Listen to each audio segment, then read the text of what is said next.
Hello friends, welcome to my channel. இன்றைக்கி நம்ம ஒரு ஸ்கின் கேர் சீரீஸ் தான் எடுத்துகிட்டு வந்திருக்கேன். ஸோ இன்றைக்கி நம்ம என்ன பார்க்க போகிறோம் அப்படின்னா, கண்ணை சுற்றி இருக்கிற டார்க் சர்க்கிள்ஸை வந்து ரிமூவ் பண்ணுறது எப்படின்னு பார்க்க போகிறோம்.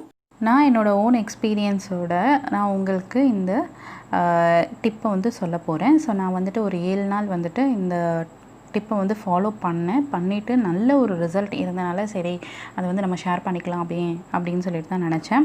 இது நீங்கள் வந்து 1 மந்த் வரைக்கும் நீங்கள் வந்துட்டு இதை ட்ரை பண்ணிங்கன்னா நல்ல ஒரு ரிசல்ட் உங்களுக்கு கிடைக்கும். ஸோ இப்போ நான் அந்த 7 டேஸ்க்கான சேலஞ்சுக்கான அந்த ஃபோட்டோ பிக்ஸ் எல்லாம் உங்களுக்கு வீடியோட எண்டில் வந்து உங்களுக்கு போடுறேன். ஸோ நம்ம டார்க் சர்க்கிள்ஸ்க்கான ப்ராப்ளம் என்ன அப்படின்னு பார்த்தீங்கன்னா, மெயின் ப்ராப்ளம்ஸ் வந்து நல்ல தூக்கம் இல்லாததோ இல்லாட்டி வந்து லேப்டாப்ஸ் அண்ட் மொபைல்ஸில் வந்து ரொம்ப ஒர்க் பண்ணுறவங்களுக்கு தான் இந்த பிரச்சனை வரும். ஸோ இதுக்கான ஒரு தீர்வு தான் நம்ம இப்போ பார்க்க போகிறோம். வாங்க வீடியோக்குள்ளே போகலாம். சேனலில் ஃபஸ்ட் டைம் பார்க்குறீங்கன்னா சப்ஸ்கிரைப் பட்டனை கிளிக் பண்ணிக்கோங்க. அப்படியே பக்கத்தில் இருக்கிற பெல் பட்டனையும் கிளிக் பண்ணிக்கோங்க. அப்போ தான் நான் போடுற உடனுக்குடன் நோட்டிஃபிகேஷன் வரும். இதுக்கு நமக்கு வெறும் 3 பொருள் தான் தேவை. நம்ம யூஸ் பண்ணுற மாய்ஸ்சரைசர், அதுக்கப்புறமா வந்து அலோவேரா ஜெல், அப்புறம் essential oil. So essential oil வந்து லாவெண்டர் எசென்ஷியல் ஆயில் வந்து நான் இங்கே யூஸ் பண்ணியிருக்கேன். ஸோ இதை எப்படி பண்ணுறதுன்னு பார்க்கலாம். இப்படி ஒரு காலியான டப்பாக எடுத்துக்கோங்க. அதில் வந்துட்டு நம்ம வந்து இப்போது கண்ணுக்கு மட்டும் நம்ம போட போகிறோம் இல்லையா. ஸோ அதுக்கான நான் கொஞ்சமாக வந்து தனியாக தான் சேர்த்து செய்ய போகிறேன். ஸோ தேவையான அளவுக்கு எடுத்துக்கோங்க மாய்ஸ்சரைசர். நீங்கள் இது தான் எடுக்கணுமா அப்படிலாம் கிடையாது. உங்கள்கிட்ட நீங்கள் என்ன வச்சுருக்கீங்களோ அதை யூஸ் பண்ணிக்கலாம். நான் வந்து நிவ்யா யூஸ் பண்ணுறதுனால நிவ்யா வச்சுருக்கேன். ஸோ நீங்கள் வேறு என்ன பிராண்ட் உங்கள் ஸ்கின் டைப்க்கு ஏற்ற மாதிரி வச்சுருக்கீங்களோ நீங்கள் அதே யூஸ் பண்ணிக்கலாம். ஸோ ஃபர்ஸ்ட் வந்து நம்ம இதை வந்து ஃபில் பண்ணி வச்சுக்கலாம்.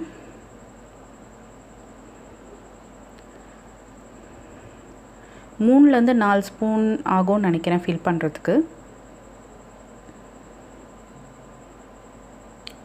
ஸோ அதுக்கப்புறம் வந்துட்டு நம்ம 1 ஸ்பூன் அளவுக்கு அலோவேரா ஜெல் வந்து யூஸ் பண்ணிக்கலாம். இதுவும் வந்து நீங்கள் எந்த பிராண்ட் வேணால் நீங்கள் யூஸ் பண்ணிக்கலாம். நான் வந்து இங்கே பதாஞ்சலி பிராண்ட் யூஸ் பண்ணுறேன். நான் யூஸ் பண்ணுற ப்ராடக்ட்ஸ்க்கான லிங்க் எல்லாம் உங்களுக்கு வேணும்னா கீழே டிஸ்கிரிப்ஷனில் கொடுக்குறேன். நீங்கள் அதுதான் வேணும்னா வாங்கிக்கலாம். இப்போ வந்து எசென்ஷியல் ஆயில், நான் லாவெண்டர் எசென்ஷியல் ஆயில் எடுத்திருக்கேன். எசென்ஷியல் ஆயில் வந்து நம்ம எப்போவுமே டைரெக்டாக யூஸ் பண்ண முடியாது. ஸோ நான் வந்து இதை வந்து நம்ம ஒரு 3 to 4 ட்ராப்ஸ் வந்து இதோட சேர்த்துக்கலாம்.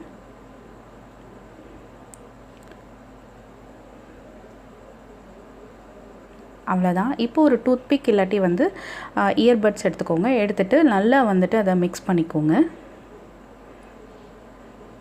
3மே வந்து நல்லா மிக்ஸ் ஆகணும். மிக்ஸ் ஆகும்போது நமக்கு ஒரு லைட் ஒயிட் கலரில் தான் உங்களுக்கு கிடைக்கும். இப்போ நீங்கள் வேறு மாய்ஸ்சரைசர் யூஸ் பண்ணிங்கன்னா உங்களுக்கு வேறு கலரில் இருந்துச்சுன்னா அந்த கலர் வந்து மாறுறதுக்கு சான்ஸ் இருக்குது. ஸோ இதே தான் வரும் அப்படிலாம் கிடையவே கிடையாது. ஸோ இதை நல்லா மிக்ஸ் பண்ணிக்கோங்க. இது வந்து நீங்கள் அண்டர் ஐக்கு தான் போடணுமா அப்படிலாம் கிடையவே கிடையாது. நீங்கள் வந்து எங்கெல்லாம் உங்களுக்கு டார்க் பேச்சஸ் இருக்கோ அங்கே கூட நீங்கள் அப்ளை பண்ணிவிட்டு நைட்டு அப்ளை பண்ணிங்கன்னா ரொம்ப நல்லாயிருக்கும். ஸோ இந்த மாதிரி தான் நமக்கு வந்து ரெடி ஆகிடும். இதை நீங்கள் வந்து நைட் நல்லா ஃபேஸ் வாஷ் பண்ணிவிட்டு எந்த ஒரு மேக்கப்பும் இல்லாமல் படுக்க போகும்போது நீங்கள் வந்து கண்ணை சுற்றி மட்டும் அப்ளை பண்ணிவிட்டு படுத்துக்கோங்க. அதுக்கப்புறம் காலையில் எழுந்திரிச்சு ஆஸ் யூஷுவல் நீங்கள் வாஷ் பண்ணிங்கன்னா உங்களுக்கு வந்து ஒவ்வொரு நாளும் டிஃப்ரென்ஸ் வந்து நல்லா தெரியும். இதில் நம்ம அலோவேரா ஜெல் யூஸ் பண்ணியிருக்கனால நல்லா வந்துட்டு அந்த நம்ம டேன்லாம் ரிமூவ் ஆகிறது சூப்பராக தெரியும் நமக்கு. அதுக்கப்புறம் நம்ம யூஸ் பண்ணுறது எசென்ஷியல் ஆயில். எசென்ஷியல் ஆயில் பார்த்திங்கன்னா அதுவும் லாவெண்டர் ஆயில் வந்து மெயினாக வந்துட்டு நம்ம அந்த ஸ்கார்ஸ் எல்லாம் ரிமூவ் பண்ணுறதுக்கு ரொம்ப யூஸ்ஃபுல்லாக இருக்கும். இதை வந்துட்டு நான் ஃபஸ்ட்டு டே எடுத்த ஃபோட்டோ தான் இப்படி இருக்குது. நீங்கள் பார்க்குறதுக்கு டிஃப்ரென்ஸ் தெரியும். இப்போ 7th டே வந்துட்டு உங்களுக்கு நான் அதை கண்ணு க்ளோஸ் பண்ணியே எடுத்திருக்கேன். பாருங்கள் எந்தளவுக்கு வந்து ஒரு டிஃப்ரென்ஸ் இருக்குது 7 டேஸ்லேயே. ஸோ இந்த டிஃப்ரென்ஸ் வந்து உங்களுக்கு இன்னும் நல்லா தெரியணும்னா, நல்லா கிளியர் ஆகணும்னா ஒரு 1 மந்த் நீங்கள் யூஸ் பண்ணும்போது உங்களுக்கு நல்ல ஒரு டிஃப்ரென்ஸ் தெரியும். இதில் பார்த்தீங்கன்னா இன்னும் கிளியர் கட்டாக உங்களை வந்துட்டு 2த்தையும் மேப் பண்ணி போட்டிருக்கேன். பார்த்தீங்கன்னா தெரியும் எந்த அளவுக்கு வந்து அந்த டார்க் சர்க்கிள்ஸ் ரிமூவ் ஆயிருக்குன்னு. ஐ ஹோப் இந்த வீடியோ உங்களுக்கு வந்து ஹெல்ப்ஃபுல்லாக இருந்திருக்கும்னு நான் நினைக்கிறேன். இதை நீங்கள் ட்ரை பண்ணிவிட்டு உங்களோட கமெண்ட்ஸ் அண்ட் ஃபீட்பேக்கை மறக்காமல் எனக்கு வந்து சொல்லுங்கள். அண்ட் தேங்க்ஸ் ஃபார் வாட்சிங்.